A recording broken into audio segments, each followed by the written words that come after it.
show is Clutch with Keon Rose. Thank you for joining me today, making me just a small part of your day. As always, you know that I appreciate each and every one of you. So this is my last show of this week because, as you know, Thursdays are Two Millennials Talk with Russell Schröder, news director, and I. We do a sort of current events news show. And it's really it generally devolves into us talking about something related to pop culture. I'm pretty sure you'll enjoy it. But today is the last day for the sports show. And also the NCAA tournament resumes this weekend. So I'd like to talk about that. But I do have a bit of college football news and a bunch of NFL stuff because that's the way that the offseason works as we get closer and closer to the NFL draft. We have just news pouring in all the time, especially with this being possibly one of the most aggressive NFL free agencies I have ever experienced and lived through. I don't know if I can remember another one like this one. I feel like it's just ramping up every single year. The offseason just seems to be more and more of the show. I mean, not to suggest that it has overshadowed the actual regular season, but in a lot of ways, I actually do enjoy the NFL offseason more than the regular season. There's stuff always happening, even in the middle of the week. So we'll discuss that. But the college football news is interesting because it does involve one guy that we should be fairly familiar with. Maybe you like him, maybe you don't. I would make the strong case that most of you, in fact, do not like him. Butch Jones has found a new job. He is an intern/analyst at Alabama. Right. I didn't expect that one. That's not one that I necessarily saw coming. Butch Jones, the intern, because that's what Nick Saban said. He corrected himself and he tried to say analyst, but he said intern first. Butch Jones is an intern, which is, I don't know, the biggest job demotion ever. Has to be. Like if you had an actually good job, and this happens to people all the time, and you get laid off, and then, to make ends meet, maybe you wind up picking up a job here or there at a restaurant or at a fast food place or in retail just to get by. You end up picking up a job that you absolutely do not want to do because you still need to make money. You know what I mean? You need to eat, pay bills, etc. So you wind up working at all these places that maybe you just don't even want to be involved in necessarily. Maybe you're overqualified, things of that nature. And it does happen. You know what I mean? Like it's one of those things that does absolutely happen to people. And you feel bad when it does happen. But unbelievably, I saw Butch Jones as an intern and I went, what? Now he's an analyst at Alabama in large part because he can't coach. The NCAA does not allow you to coach players that you recruited at another school. And that is, of course, to sort of just separate the coach and the players from the different boundaries that they had previously and a bunch of ethical stuff, which we could get into how it tends to be very inconsistent with the NCAA. But that's a tangent and a thing unto itself. So that's an interesting thing that happened. In the NFL, and you're listening to Nooga Radio 92.7 FM, Clutch with Keon Rose. In the NFL, there's a bunch of stuff happening. So, like in the network stuff, ESPN and Fox are fighting. And they're fighting for ratings because ESPN had, for the longest time, essentially a monopoly on the NFL draft. And why not? It was a niche thing when ESPN really first started doing the NFL draft. I don't believe that people came out and watched the NFL draft in droves. It was a televised event that a small group of fans partook in. But the NFL is so widely and largely popular now that you televise this thing and people show up to watch. People show up to watch what is largely an off-season event, right? And it's not something that people are content to just read about in the newspaper the next day. You want draft analysis on Twitter while it's happening, right? You want Adam Schefter revealing the pick before the pick even comes through. That's the stuff that you want. And so, yeah, the ESPN has held this forever. And then the NFL Network started doing the draft at the same time. And so now you had a couple of options. You could choose to go with ESPN and Todd McShay and Mel Kiper and those guys, or you could go to NFL Network. They've got Bucky Brooks and Mike Mayock. Well, Fox has got the rights now to have the NFL draft on broadcast TV. And ESPN is not going to go down without a fight, right? Like what they have done is they essentially have beefed up their draft coverage on ESPN 1 and on ESPN 2. You have the draft. And then you've got a bunch of stuff of draft analysis on ESPNU. You've got all of this extra stuff. And I'm just like, man, when did we get to the point when we were having a ratings war for what is largely an off-season event? Like that does not tell you how big the NFL is.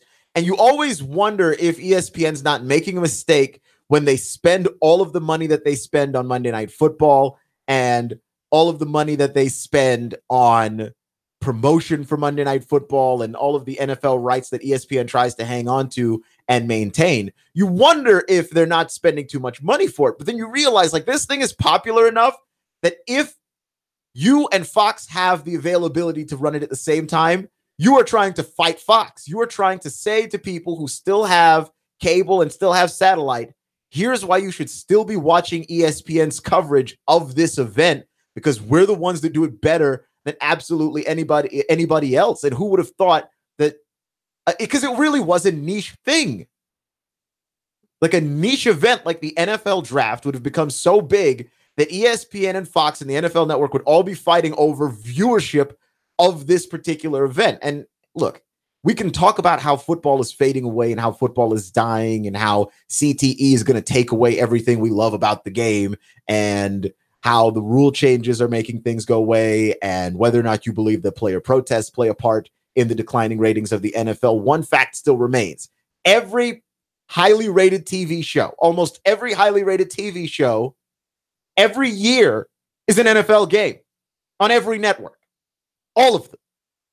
The Super Bowl is still the most highest rated thing that people watch. And that's not going to change for a very, very long time. I don't think. That pretty much is what it is. And so ESPN, I think, is smart to try and assert their dominance and assert some level of control over the market.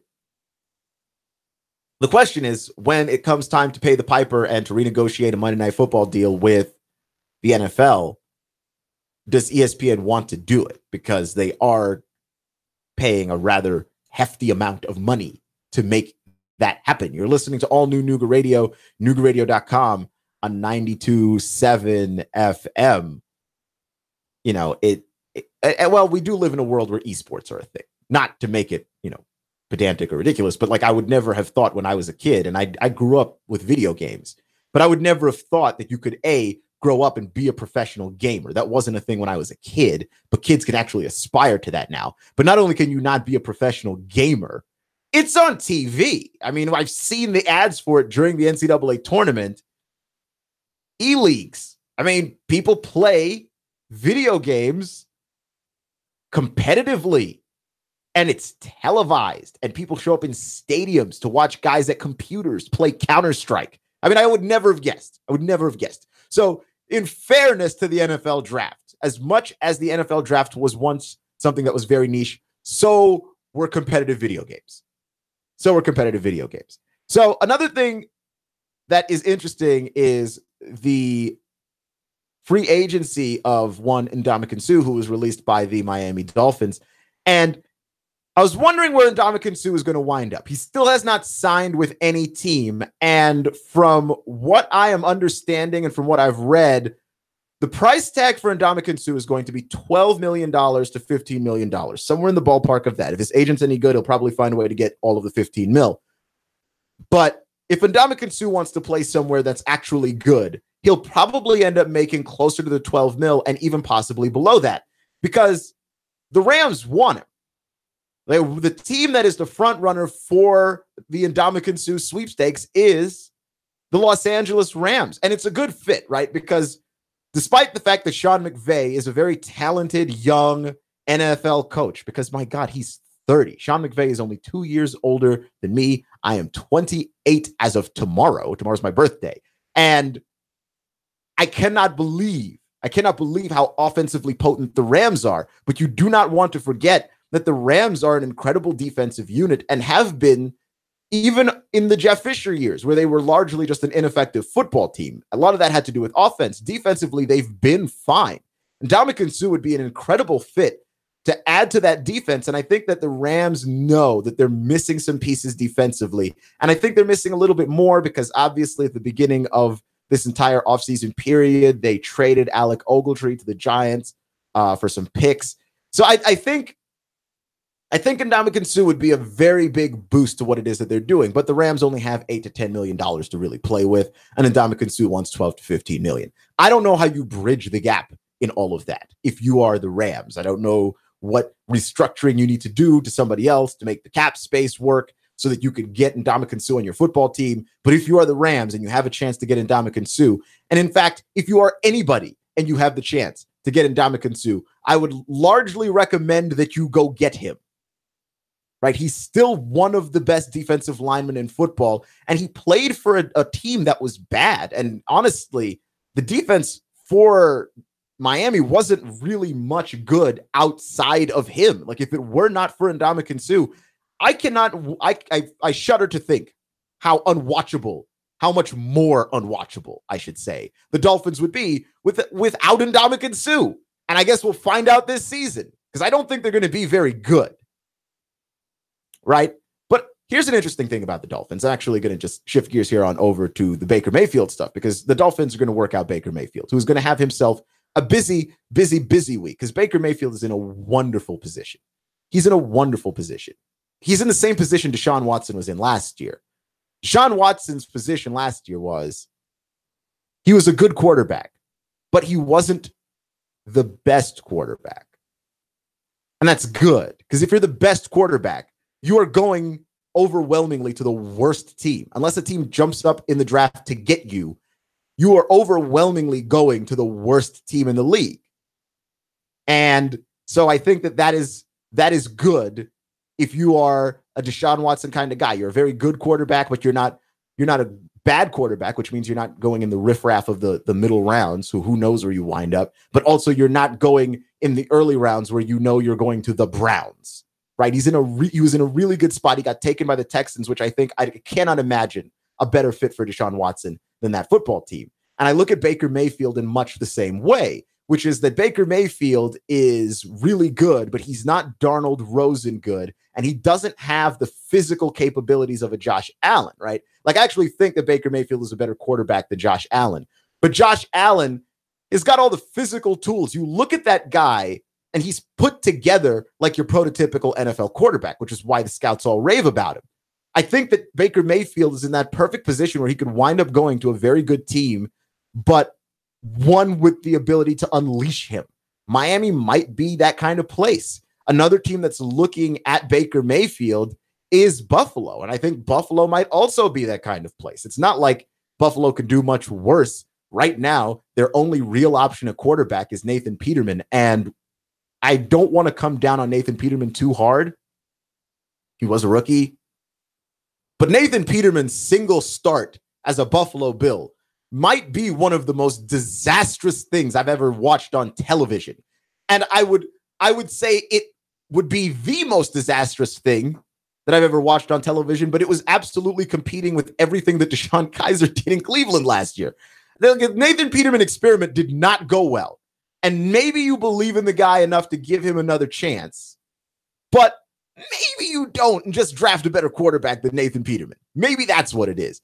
And yeah, I think the Bills and Baker Mayfield might actually be a really good fit because this is a team that was a playoff team a year ago. If you believe that Baker Mayfield can come right out of the gate and give you the kind of performance necessary to get them back to the playoffs, which is Tyrod Taylor level performance, which is not the worst thing to ask of an elite level quarterback, right?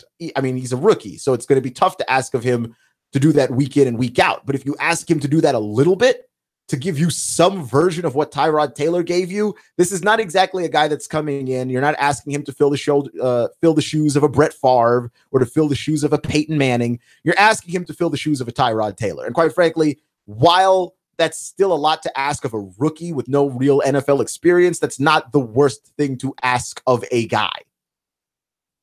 That's not the worst thing to ask of a guy.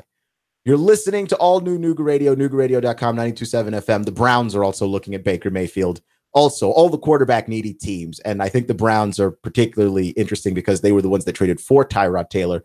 But I think that if you're the Browns, you're being realistic about this and you know that Tyrod Taylor is probably not your long-term answer at quarterback. So that at least they're being very pragmatic about that particular kind of thing. So you've got that going on. Now, the other thing in the NFL, and like the last thing, and I think the biggest thing to note, is that the NFL has reworked the catch rules again. And the rules are kind of going back towards what they were, which is if the guy has the ball, right, and has possession of the ball, and we have to go back to that vague football move definition, then it's a catch, and he doesn't have to, quote unquote, maintain control of the ball all the way to the ground. And I think that this is the best move to make because we saw last year, and we've been seeing for years, that the number of catches where we saw a guy catch the ball and then it's not ruled a catch is insane. It's insane. And under the new rules, the rules as currently defined as of this offseason, the Calvin Johnson catch would have been a catch. The Des Bryant catch would have been a catch, right? The Steelers catch from last season would also have been a catch. We've seen, and it might have even been a touchdown. We've seen a lot of guys be ruined by that catch rule that the NFL instituted, where you have to maintain control of the football all the way to the ground. Because we've seen, because it doesn't match up with what the eye sees, right? Like there's a thing in psychology known as cognitive dissonance, where your mind understands something to be true, but what you are seeing doesn't match what your mind knows really well. Like you see it happen to people a lot, where if people think of themselves as being a good person and then they do something really wrong, it really throws them off because they thought they were good people. And then you realize, like, no, I'm not 100% a good person. Like, I'm really capable of doing just some awful stuff. It's like that, where you know what a catch is. Like, you've seen people catch stuff your whole life if you've been a sports fan. And then all of a sudden, the NFL's got these rules that are basically telling you, no, none of that stuff is a catch. Forget what would have been a catch in the 1970s and the 1980s and the 1990s and even all throughout the 2000s. Forget all of that stuff. This is now what a catch is. And honestly, the NFL didn't make any of those rules to make stuff less confusing. The NFL changed the catch rules because the NFL tries to give every single advantage that it possibly can to the offense, all of it. And they didn't like the amount of fumbles that this causes. This rule would cause a lot of fumbles. And the NFL would prefer strongly incomplete passes to fumbles because then that would mean fewer turnovers. But my thing is, let the turnovers happen, right? Like, what is the point of making something that is obviously a catch, not a catch, in the name of giving the offense another edge? Like, the offense doesn't have a ton of advantages in the NFL already. You just got to cut that out. We just let the turnovers happen. It's not like a game is less watchable when turnovers happen. It isn't. Yeah, will guys have to work on ball security more? Will that increase the randomness of the game? Yeah, it will. Will we have some calls that are weird because you're pretty sure the guy didn't catch the ball and it gets ruled a catch? Yeah, you'll probably have some wonky calls. But I would rather err on the side of when everybody and their eyes can see something being the truth, and the NFL is telling us that it's not the truth. Right? Like, I know we live in the era of choose your own truth, but not really. Not really. I don't think that some things get to be considered on equal level with others in terms of opinions. And the NFL wanted the opinion that it was okay for things that are a catch to not be a catch. Like, I'm sorry. That doesn't make any sense. And you put your fans in a bad spot because we all have to sit around on Monday and talk about this stuff and go, well, we know what a catch is, and we know that guy caught the ball, and The NFL is telling us that he didn't, and playoff implications are involved and things of that nature. I mean, it's just a wackadoodle thing for the NFL to have done in the first place. I'm glad they're changing the rule back, and hopefully we don't have too many negative ramifications of a rule change back, because then I don't know what you do if you're the NFL. You're listening to all new Nooga Radio, NoogaRadio.com, 92.7 FM, Clutch with Keon Rose. We're going to talk college hoops and the NBA next.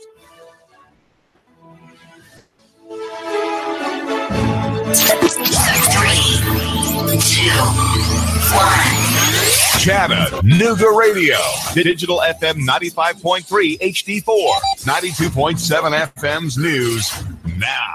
Local schools upping security. Armed officers are on duty at Bradley County schools as a reaction to the Parkland, Florida shooting. You can't enter the school's campus without first being checked by an officer at the booth who will take your ID and vet you. A Calhoun woman accused of robbing a man she met online. She is 30-year-old Lori Thacker and sits in the Gordon County Jail accused of robbing a man that she met on social media. The victim tells officers that Thacker assaulted him and robbed him at gunpoint after agreeing to meet her. Police say a second person may be charged. $3 million is set aside for school bus seatbelts following Governor Bill Haslam's decision to set aside the money through a proposed budget amendment for a grant program. Chattanooga lawmaker Joanne Favors brought the legislation in the wake of the 2016 deadly crash of the Woodmore Elementary school bus. Val St. John for Nooga Radio, News Talk 92.7, News Now. Traffic, news, and information. Nooga Radio, digital FM 95.3 HD4 and 92.7 FM. Expect fair to partly cloudy skies to continue through your nighttime. Cold overnight, lows mid and upper 20s. Now for your Wednesday, look for some sunshine with a breeze out of the north, though. Light cold, highs up around 40 with more mainly dry and cold weather expected through Friday. Celebrate the new year with Dixieland Fireworks. Locally owned with the largest selection around. A Black Hat dealer with the lowest prices in Dixie. Dixieland Fireworks just off I-75 on Ringgold Road, East Ridge. And I'm Swarteen 12 Chief Meteorologist Patrick Hoare. Chattanooga Morning News with Russ and Val. Weekdays from 6 to 9 a.m. on Nooga Radio, 92.7 FM. Hey guys, do you need a mini man break? We know how busy you are, but don't let your hairstyle suffer. Come see the stylist at Sport Clips at Hamilton Place and let them treat you to the MVP experience. A precision haircut, legendary hot steam towel, massaging shampoo, and relaxing neck and shoulder treatment, all while watching your favorite sports. No appointment needed. Sport Clips at Hamilton Place, located in front of Home Depot. For years, you have heard these words, cash, cash, cash, and more cash. Now, Rick wants you to buy on U.S. Gold American coins. Are you tired of making 1% on your investments with the banks, even 2 or 3% at best? Well, don't miss out. Stop by Rick Davis Gold and Diamonds at 5301 Brainerd Road in Chattanooga. Buy American. Buy now. Gold is on the rise. Certified U.S. Gold American Eagle coins at Rick Davis Gold and Diamonds, 5301 Brainerd Road in Chattanooga. Mom's Furniture, her boxes of paperback romances, Mom's Estate. Oh, call Dan. Dan will help you get on with your life. Let Dan clear the old house. Take care of everything. He'll hand you a nice check. 314-4034. Dan, the cleanup man. 314-4034. In this moment, who has your back? Do you know the name of your insurance agent? Does your agent know your name? Or would you call a 1-800 number that connects you with whom? Another state? Another country? Get a local independent insurance agent with Auto Owners Insurance. Someone you can call when bad stuff happens. In this moment, get an agent who will protect you in that moment. Let Goss Insurance in Chattanooga help you today. GossInsurance.wordpress.com. Goss, representing Auto Owners Insurance, the no problem people. GossInsurance.com. Goss. GossInsurance.com. Representing Auto Owners Insurance, the no problem people. 875-2500. 875-2500. Want a business phone system that gives you Outlook integration, Salesforce integration, smartphone integration? Why desk sets and expensive lines? Turn smartphones into a cohesive business system. Call Signal 619-1200. Signal Voice and Data 619-1200. Nooga Radio. Digital FM 95.3 HD4 and 92.7 FM knows your opinion is important. So call 800-8949. Agree or disagree. Call 423-800-8949. 800-8949. Nooga Radio. 92.7 FM and 95.3 HD4. News Talk Nooga Radio. Sharp. Opinionated. Thought-provoking. Clutch with Keon Rose.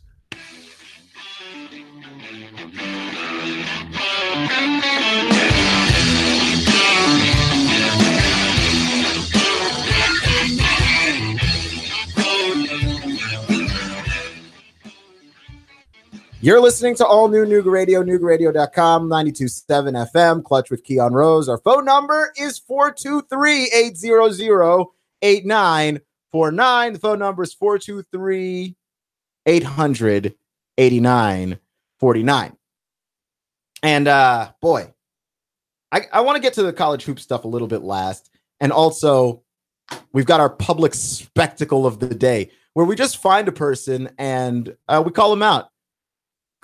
And this is a person I really respect. Called out LeVar Ball yesterday because it's, I mean, he does it to himself probably more so than anybody else on this earth. And that's the part of the show where I feel like LeVar Ball ought to go, right? Like, I don't feel like giving LeVar Ball any more real time in the rest of the regular show. So you get to be in the public spectacle portion of the show if you're LeVar Ball. Floyd Mayweather was also in the public spectacle portion yesterday because he wants to be in the UFC and they're going to murder him in there. Floyd Mayweather's going to die in an octagon. And I didn't want that for him. I did not want that for him, but he can't do this. He can't do this, right?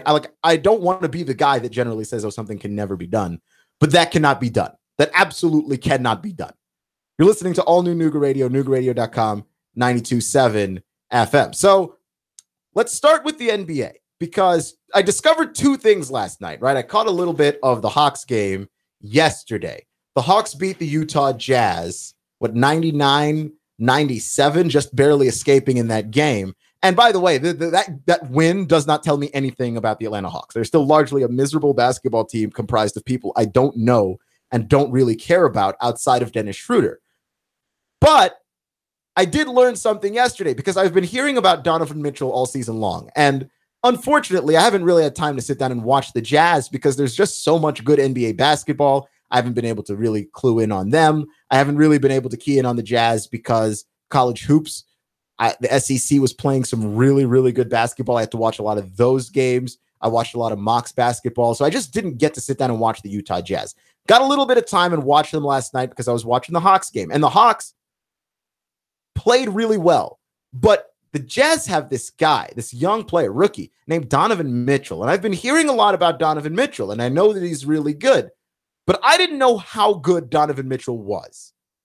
But the Jazz were winning basketball games, without Rudy Gobert. And Rudy Gobert is essentially the soul of the Utah Jazz. Like, he's not a great offensive player, but Rudy Gobert gives them a defensive presence that, like, if you look at the defensive numbers for the Jazz with Rudy Gobert on the floor, you scratch your head and you wonder how on earth is it that they're even doing that? Like, it doesn't seem possible how good the Jazz are when they have Rudy Gobert.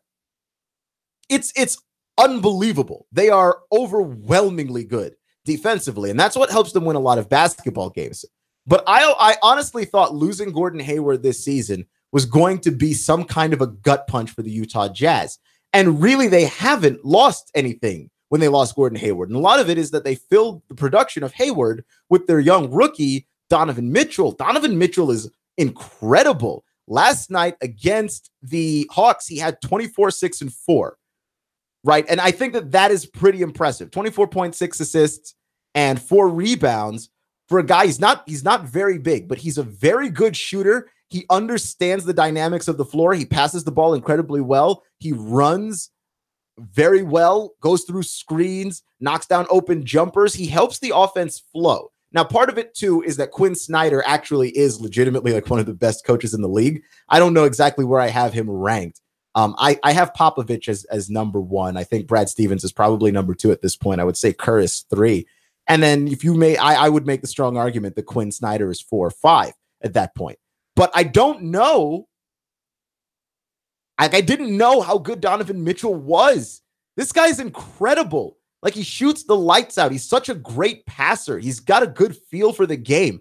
I like watching him play. And I'm going to have to sit down and watch more Jazz games. And really, I can start to understand now why it is that the Western Conference is such a logjam. I don't know who is better than who in that conference outside of the Warriors and Rockets. Like, the Warriors and Rockets are clearly better than everybody else, but everybody else is really good, and they're not losing. And Donovan Mitchell is a big part of the reason why the Jazz just don't lose games, really. Now, they did lose last night to Atlanta, and Atlanta got a very big-time performance from Dennis Schröder, a guy that I haven't really sat down and watched, because I didn't really sit down and watch many Hawks games this season because the Hawks are miserable. I knew before the season they were going to be miserable. I check up on the standings in the league. They're still miserable, but Dennis Schröder is one bright spot in the entire season, and honestly in this entire roster. Dennis Schröder is a guy that you could really look forward to watching, and he's definitely fun, and he's a guy that gives a rip. You know what I mean? Like, the team's not any good, but he goes out there and he plays his butt off, and at least that's interesting to watch. So I'm going to try and go down and watch the Hawks at some point this year, because I always go down and watch the Hawks 1 or 2 times a year if I can. But I think Schröder's the guy that really you focus in on, and Schröder did a number of things that I haven't seen him do. One, he has become a better passer. He's got better court vision than he did when he first got into the league. And his player comp when he first got into the league was Tony Parker. I honestly think Dennis Schröder has the potential to be a more dynamic, better player than Tony Parker. I really do. I think he's got that level of ability in him. Now, can he get a roster and get on a roster that is any good? That's really what the issue is. Can he get on a roster that is any good at all? I don't know, right? Like, that's the real issue that I have with Dennis Schröder is the team stinks. It's obvious that Coach Bud has a good offense in place. Like, when I watch them play, the guys move around in space really well. They run that motion offense that the Spurs and the Warriors run a lot. I'm a big fan of it. I just don't understand why this team is so dreadful when just a few years ago they weren't. And I want to know what the plan is moving forward to make this team a whole lot less dreadful, because it seems like every year just more stuff just gets stripped away by the trade deadline. And the only thing really left standing is Dennis Schröder. 41-point performance last night, like I said, and he did it in a variety of ways. He was knocking down threes, mid-range jumpers. He was moving through the lane. He has a move that's very James Harden-esque, where he drives along the baseline. He turns back like he's leaving, and then he goes back towards the basket to score. I just absolutely am a fan of the way that guy moves in the paint and moves alongside the baseline. So I think that Dennis Schröder's got a lot going for him.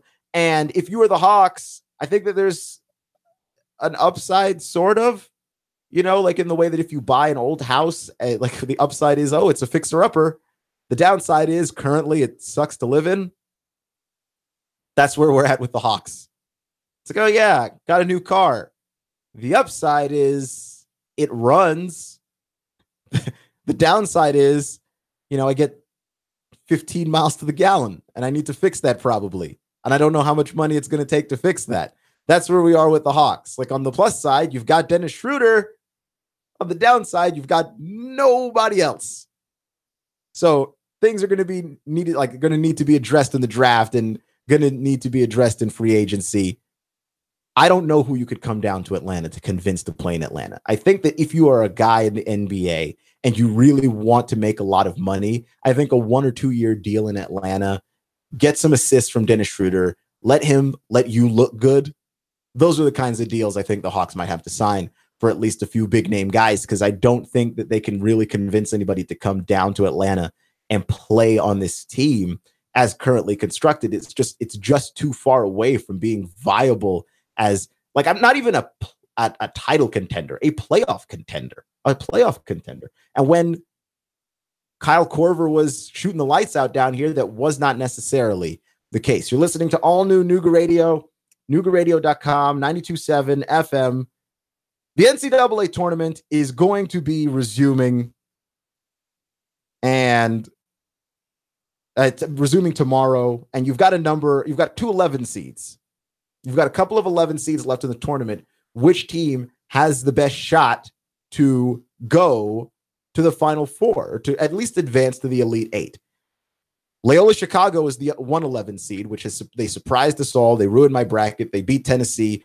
They did a number of things that made my life overwhelmingly difficult. Do you know how easy my job would be if I got to come here and talk about Tennessee? I didn't get to come here and talk about Tennessee, and I don't know enough about Loyola Chicago to sit here and talk about Loyola Chicago, except to say, wow, Sister Jean's awesome. The chaplain of the team. She's 98 years old, and she praised them into victories, apparently. Like that, she's cool. I like her. That's the talk I have to give you when I see Loyola Chicago is advancing further into the tournament. You know how easy my job would have been if Tennessee had won that game? Yeah, Loyola Chicago, making my life very, very difficult. Or is it going to be the other seed, Syracuse? Syracuse, who does not deserve to be in this tournament. And Syracuse, like the last 3 or 4 tournaments, it feels like Syracuse never deserves to be here. They get in, and because they play in this confusing zone that nobody knows how to defend, and you don't have any time to prepare for it because they announce the teams on Sunday, and then you've got to figure out by Thursday how it is that you're going to beat Syracuse in this zone. I think Syracuse has a better chance of making it to the Final Four. You would have to think. Now, obviously, I don't know that you could say they're definitely going to make it. Let's be clear here, because they do have to play Duke, and Coach K knows Jim Boeheim, and I think Coach K knows that zone. It's not unfamiliar to him. Duke beat Syracuse in the regular season by 16 points. So this is not something that Duke can't do. I don't suspect that Syracuse is going to beat Duke, but Syracuse, I also didn't suspect was going to beat Michigan State. And so here we are. But I don't think that they're going to beat Duke. I just wonder, really, what Loyola Chicago's got left. I don't think that they can go any further than this. Nevada's a team that erased a 22-point deficit in the second half of a basketball game. They're capable of scoring in bunches. I think Nevada is the better team here. And I should point out that if you believe that Sister Jean believes in Loyola Chicago, and therefore Loyola Chicago is going to make it all the way to the Final Four on the belief of Sister Jean, I should point out that Sister Jean did fill out a bracket, and she had Loyola Chicago losing in the Sweet 16. Yep. She's a realist, apparently. She's a realist, apparently. I respect her bracket and the moral integrity of said bracket. I do. She had them losing at the Sweet 16, which, hey, I can't really fault her for that. But I don't know how much further Loyola Chicago can go. It's not like they dominated Miami. They got by with a 1-point win. And again, it's not like Loyola Chicago dominated Tennessee. Again, did have to rally late. They did have to erase a decent deficit, but they had to get by late. And I just don't believe that Loyola Chicago necessarily is this great team just because they beat Miami and they beat Tennessee. I think it means that they're better than we thought, but I also think it means that they're still a very, very beatable basketball team if 1-point margins are how it is that you're going to get through. Now, if there was a team that Loyola Chicago would want to see at this point in the tournament, yeah, Nevada would be it, because Cincinnati is a tougher out, obviously.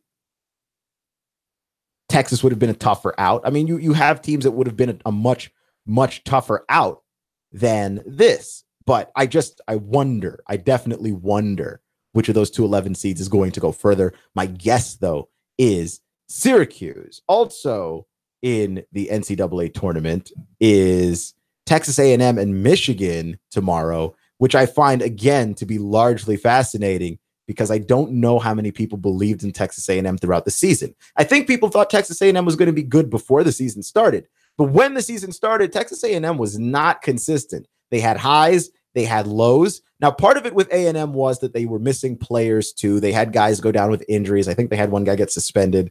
And so, yeah, that was going to mess them up along the way. And Texas A&M got to full strength right before the SEC tournament. And that's when they were playing some of their best ball of the season. So maybe we shouldn't be too surprised at this run that Texas A&M is on. And I don't think maybe we should even be surprised at what Michigan is doing. Michigan, obviously the 3 seed, right where they need to be, beating Houston to get in. But I think Michigan look like the better team to me. But also Michigan escaped. Michigan absolutely escaped Houston, had to hit a buzzer beater to get to where they are now. None of this stuff is written in stone necessarily. But I do think that Texas A&M being the lone SEC team remaining in the tournament, a lot to represent for out there. A lot to represent. I think we're due for some more problems. If you have Villanova in your Final Four, West Virginia is very capable of beating Villanova. Now, I don't know to what degree they are capable, because Villanova beat Alabama, and Alabama's a good basketball team now. Like as much as you want to scratch your head and go, Alabama basketball? Yeah, Alabama's been good at basketball. Avery Johnson's the head coach there. Avery Johnson, former San Antonio Spur, by the way. And Avery Johnson, really good coach, and he's been building something in Alabama for a while now. I believe this is his 4th season down there with the Crimson Tide, and he built something really good this season. Alabama was incredibly fun to watch, and Villanova stomped them out. Right? Like that basketball game was as bad and as lopsided as anything actually was. As bad and as lopsided as anything actually was. So yeah, Villanova, Alabama showed me that Villanova's a tough team, right? And being a number 1 seed, and rightfully so. West Virginia beating up on Marshall, I think that was really cool, because we've seen a lot of these small schools, small area schools beating larger area schools. UMBC Virginia is a really good example, because UMBC and Virginia occupy roughly a similar space on the recruiting map. And Virginia is the bigger name school. They recruit the bigger name players. They get their first pick of all the athletes. And you just have all of these small team schools just watching these games and sitting down and stewing and going, yeah, we want to get back at them. And UMBC did get back at Virginia in the worst way possible for the rest of America and the rest of America's brackets. So, I mean, I think that the Marshall thing, like Marshall had a really good opportunity to try and get at West Virginia. They occupy again that same recruiting space on the map, but West Virginia just beat them. Bob Huggins is an incredible coach, and he's got his guys playing very, very well. You're listening to all new Nooga Radio, NoogaRadio.com, 92.7 FM, Clutch with Keon Rose. So here's something that I find to be completely interesting as we start to move to the public spectacle of the day. And I've got to call out somebody. I'm going to call out one Deion Sanders. Yes, I'm going to call out Deion Sanders. Because Deion Sanders, who is an analyst at NFL Network and a former NFL player, meaning that he's got connections to the game, was talking to an all-pro safety on social media and did not realize that he was talking to an all-pro safety. Okay? Now, Kevin Byard, and if you're a Titans fan, you might be familiar with Kevin Byard, because Kevin Byard is a safety. He was first team All-Pro. He made 87 tackles last year, 8 interceptions. He had a really good season last year for the Titans and was one of the key components in that game against the Jaguars, the final game of the season that got them into the playoffs in the first place. They needed to win that game to get in, and then they got a little assistance from the Cincinnati Bengals. They got in. Absolutely had to have it. Absolutely had to have it. And Kevin Byard was a big part of that, right? I believe he had an interception on Blake Bortles that helped keep the Jaguars, so far as touchdowns went, off the board. And it was huge. He's a really good player.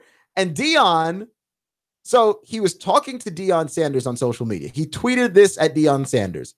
How do you make this statement and not include the two first team AP All-Pro safeties? And Deion Sanders does not like to be questioned because he's an alpha male athlete. None of those guys like to be questioned. And he said this: you're looking at who writers tell you who's the best. I know who players and former players feel is the best. I rest my case. You can continue to be a fan and I will continue being the man. He didn't realize that Kevin Byard was talking about himself, and he didn't realize that Kevin Byard was not a fan, but a player This is what happens when your reaction to things is, as a former player, when your reaction to things is, I played the game and you didn't play the game, so shut up. It's the same thing as when your parents tell you, because I told you so. Like, it doesn't teach you anything, and it's not a helpful thing to say. Because I told you so. It's not a helpful thing for kids to hear from their parents, and it's less helpful when people hear it from professional athletes. I played the game, you didn't play the game, so shut up. Right? Because then what if you're wrong? Like, what if you played the game and you're talking to another guy who did play the game and he's the all-pro in question? And Deion Sanders, by the way, works for NFL Network, so you would think that he would be a little bit better about knowing who the all-pro players are in the National Football League. Like, you can forget a guy here and there, but when the guy tweets directly at you on social media, maybe you might want to know who he is. Just saying. You're listening to all new Nooga Radio, noogaradio.com, 92.7 FM. Remember, folks, it's not how you start. It's how you finish. Stay clutch, and I'll see you in 24 hours.